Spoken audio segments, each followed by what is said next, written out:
Hi, my name is Wing. Welcome to my channel.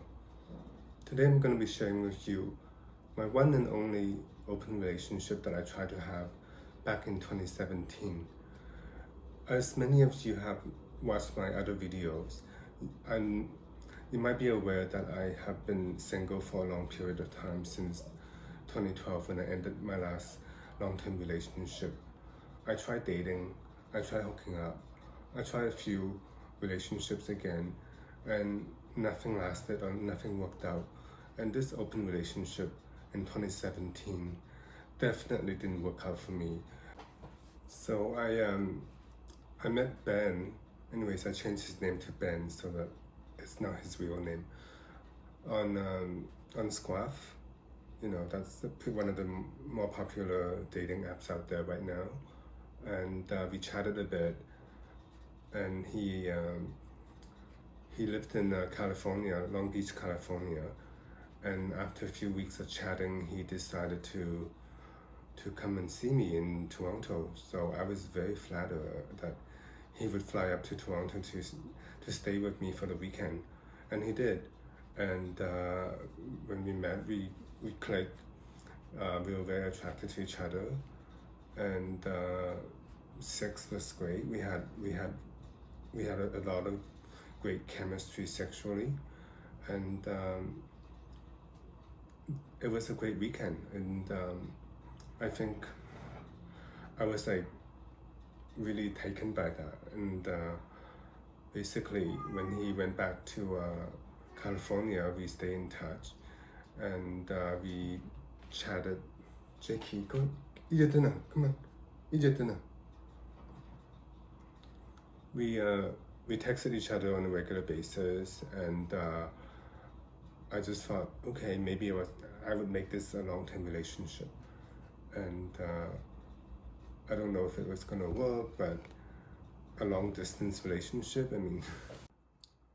So we stayed in touch for about 2 months, and before you know it, it's like I was really wanting to see him again, and I was planning to go down to Long Beach, California to meet him, to visit him.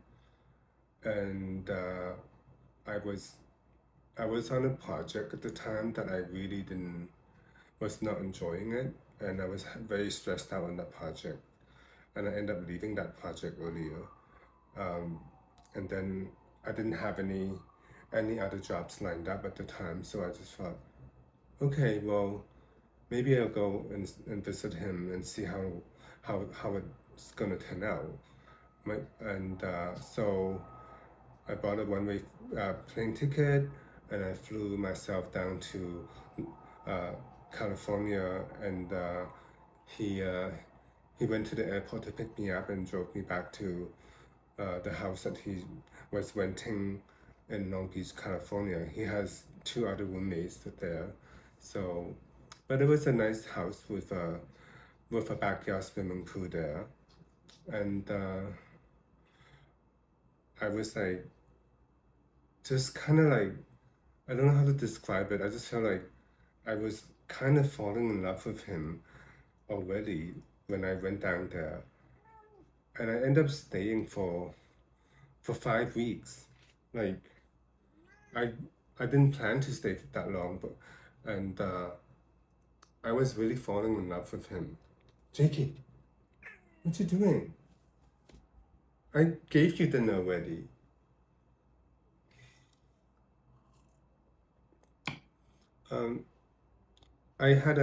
I feel like the 5 weeks, it was like California dreaming for me. I had a great time there. When he was working during the day, I basically did all my tourist things. I went to Los Angeles, I went to the beach, I went to the aquarium. I basically got myself so acquainted with Long Beach, California. Like I became so familiar with the neighborhood in Long Beach. So that was one of the things that was quite memorable about that so-called open relationship and long-distance relationship. Well, at the time, I really didn't realize that it was a really open relationship, to me it wasn't anyways. I had never been in an open relationship, and Ben was, I think that was his idea, that it was an open relationship, but we never really talked about it until, I realized that he was still using the app when I was down there. I mean, I wasn't looking for anybody, but he was, and I was like, what is going on here? I'm like, that's not what I what I thought we had, intend to do. It's like I thought this was going to be a one-on-one thing, and go sit down. Eat your dinner. Come on, eat your dinner first. Um, I after five weeks, I we started arguing about things, and like that, it was it's it was not going to work because he just wanted to, he didn't really want to have a relationship with me. He wanted to it's like a very casual thing for him, or friend with benefit kind of thing for him, which I was really objecting to. Like, I didn't like the idea of, friend with benefit. That kind of term really didn't sit well with me, and I certainly didn't see myself that way. So I was starting to get really frustrated that that's the situation I was in. I came all the way to California, stayed with him for 5 weeks, and then found out that this was not going to go anywhere. And what really pushed me over the edge was like, one day he had invited some of his friends over to the backyard party, and something happened. I was upstairs in the house, and then I went downstairs to join them and him and his friends at the backyard party, and what I saw at the swimming pool when he was like making out with somebody in the swimming pool, that kind of like completely put me over the edge almost. I was so gobsmacked to see that. I was like, what the hell is going on here? Like, this is like, this is really unacceptable. Like, I'm right here, and you're like making out with somebody else, and what am I to you? Like I didn't I didn't sign up for this. This is, I wouldn't have done this to you. If you were coming to visit me for 5 weeks in Toronto, I wouldn't have somebody else come to my condo, and you're like in my living room, and then I'm like making out with somebody else. I would not do that to you. So I was really pissed off, and I stormed off from that party. Uh, I went to the beach that was like 5 blocks away, and I just didn't even go back to his place until evening. And he was trying to talk it out with me afterwards, but I just realized, man, this is really bad. Like, I cannot believe I got myself into this situation, and like maybe, you know when I was there, I realized that it was an open relationship that he wanted.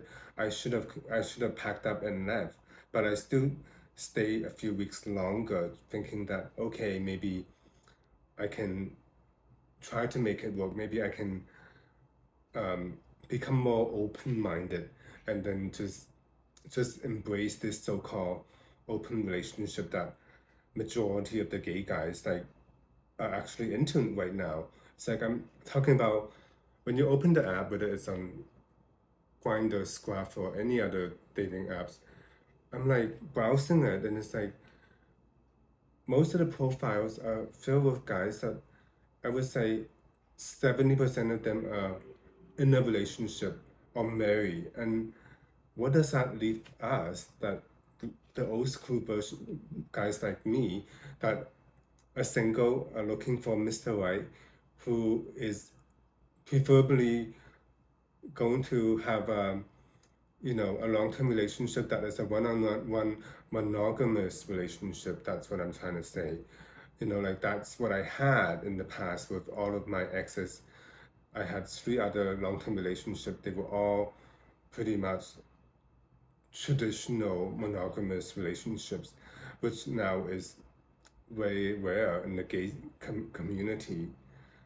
So I uh, I packed up, and the next day I decided, you know what, I cannot stay here anymore. I just like, this is not working for me. Uh, there's 2 things that is not, that's basically not going to work. The open relationship that I cannot accept, that I cannot get myself into it, and then it's also a long distance relationship. So it's a double whammy. It's like, this is not going to go anywhere, and I pretty much decided that that was the end of that. And so I book a I book a flight, and I went to Las Vegas, and at least I gave myself a good ending to that trip. I went to see Celine Dion and Jennifer Lopez in concert. So I stayed in Vegas for 2 nights before I fly back to Toronto. So, you know, now I look back to that experience. I know that I don't have the mental capacity. I don't have the open-mindedness to have an open relationship like most of the guys are okay to have that now. It's like my only to the extent of maybe hooking up with maybe gay guys, or or the guys that are in an open relationship, but that is it. I will not be able to bring myself to have another open relationship again, and that's pretty much how I feel even today. It's like I asked a lot of uh, my you know my other friends that what they think of the open relationship. They said, like, it is what it is. Like, things have changed. It's not like the good old 90s, because I that's what I remember. Like, you go to a gay bar, and you have to literally write your name, phone number on a piece of paper, and you hand it to somebody, and hoping that, okay, yeah, let's get together, go for coffee. That's how the dating scene worked. But now it's like everything is digital. It's like, yeah, it's like basically you have all your entire description of what you want and what you don't want on your profile, whether you use Grinder or Scruff. And to me, one of the many reasons that I am still single today is because the obstacle is there, because the open relationship is such a gay cultural thing right now that I can't fit into it. It's like that's one of the boxes that I cannot check off, or at least I have my own criteria when it comes to, you know, finding the perfect boyfriend. Whether if that person doesn't have the same amount of career and financial stability as myself, or that if the age gap is too big, or if personality is too different, then I'm not going to bother trying to have a relationship with that person. So that's my thoughts and my experience on the whole open relationship thing. I know, like, I'm not trying to judge anybody who are in open relationship. I mean, one time, even one of my old flings that I had, it never really was a relationship. When I went to visit him in Vancouver 10 years ago, he and his partner had been together for at least 15 years at the time, and they were even married. And I was just so surprised that his partner was willing to leave the house for like a couple hours, and thinking that his partner and I would actually have some fun while I was visiting them. But I was completely blindsided by that whole idea, and nothing happened. I'm just saying that that's how mainstream the open relationship idea is to a lot of gay couple nowadays. which I don't know if that's ever going to be something that will increasingly become that way. And if so, like, will I be like an endangered species in the sea of gay men that want to have open relationship? Like, am I going to be able to find my Mr. Right? And like, that's one of the things that will always be a challenge for me to accept and to go through with that. So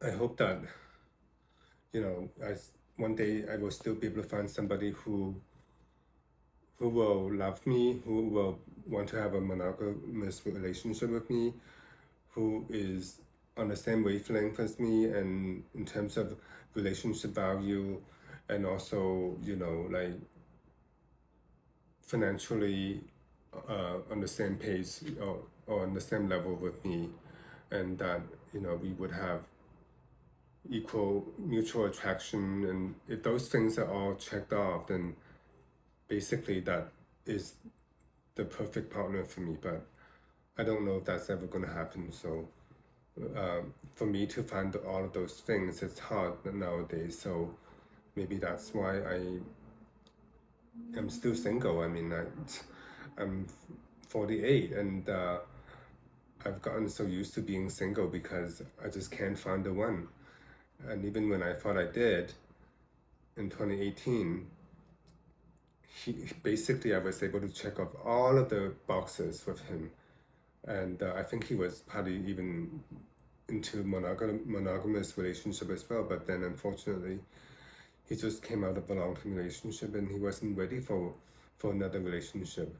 I mean, otherwise, I think he and I probably been together for at least 6 years now, and or even married with him. So that didn't happen, and here I am, still a gay middle-aged man, and so that's my take on the open relationship culture in the gay scene.